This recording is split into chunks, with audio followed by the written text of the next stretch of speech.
I was sheriff of this county when I was 25 years old. Some of the old-time sheriffs never even wore a gun. What about yours? Couldn't help but wonder how they'd operated these times. The crime you see now, it's hard to even take its measure. It's not that I'm afraid of it, but I don't want to push my chips for it and go out and meet something I don't understand.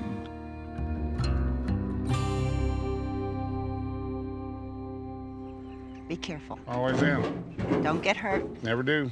Don't hurt no one. If you say so.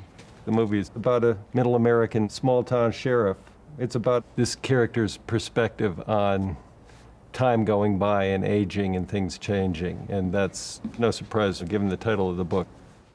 The character of Bell is towards the end of his career, and the story involves him being confronted with a crime and a type of criminal with which he's never had to deal before.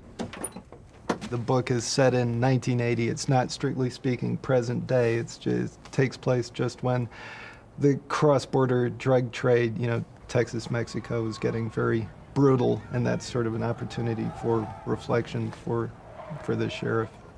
It's all the goddamn money, Ed Tom.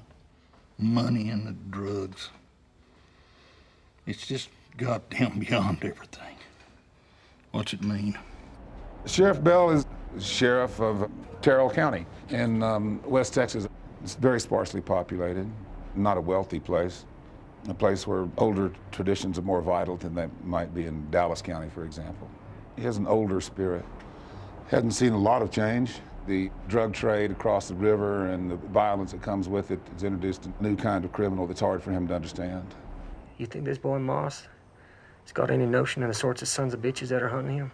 I don't know, he ought to. He's seen the same things I've seen, and it certainly made an impression on me.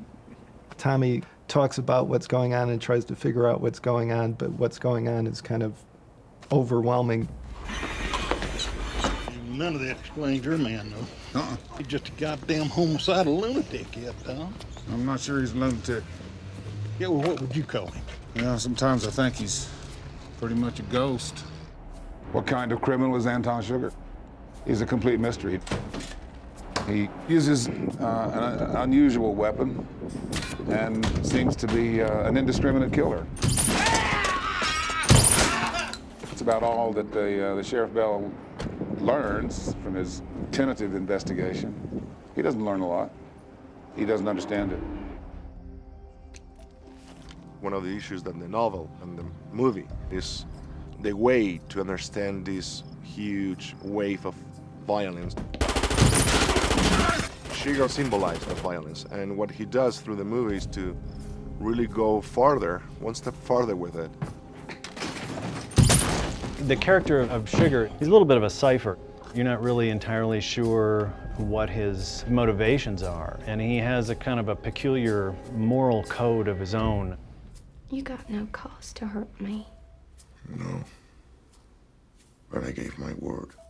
It's not like he's just going around killing people. He does everything he does without a sense of ego. I know you was crazy when I saw you sitting there. What is that for? Would you hold still, please, sir? What Anton Sugar does is a new kind of violence. He shows that violence doesn't have any explanation most of the time, or any roots. It just happened, and it's unstoppable.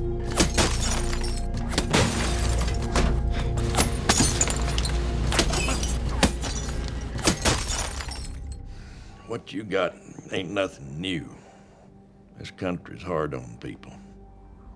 The countryside is such an important character. I mean, it's no country for old men, and that needs to play a big part in the story.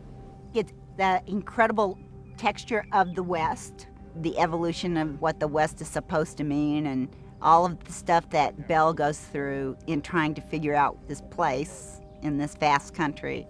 From the point of view of the novel, it was probably chosen because it represented the region where cross-border drug trade was becoming much more violent, and that represents some change in the perspective of the main character in terms of him looking at the history of the region. It's a harsh environment, not a picturesque landscape. It's kind of not an easy place to live in. And with a history of violence, It's a story about a certain part of the country at a certain point in time, with these characters pursuing each other. And there's something about the principle of these people, of what do I appreciate, what do I like, what do I live for, what am I going for, what do I stand for. How do you know he's not on his way to Odessa? Why would he go to Odessa? Kill your wife? Maybe he's the one who needs to be worried. You're not cut out for this. As well as these three people, there's the generational shift in that part of the country. You know, if you'd have told me 20 years ago, I'd see children walking the streets of our Texas towns with green hair, bones in their noses, I just flat out wouldn't have believed you. Signs and wonders. Sheriff Bell more or less lives up to the title. He feels personally overcome by this new and monstrous criminality. Loretta tells me you're quitting. How come you're doing that? I feel overmatched. And I think he learns an important lesson in the disillusionment that he feels and the disappointment in his inability to deal with this new kind of criminality. Ain't all waiting on you. That's vanity.